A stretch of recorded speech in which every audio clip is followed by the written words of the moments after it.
نبی نے فرمایا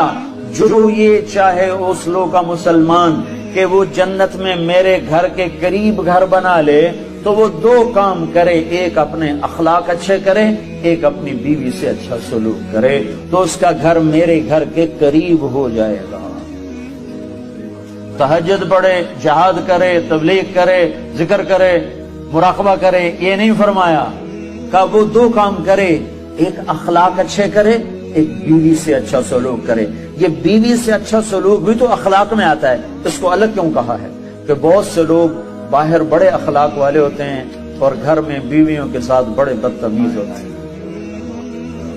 اور ہمارے ذمہ داروں میں عام ہے، بیویوں سے ایسے سلوک کرتے ہیں جیسے نوکرانیاں، بیویوں کے ماں باپ کو ایسے گالیاں نکالتے ہیں جیسے انہیں گالی دینا ثواب کا کام۔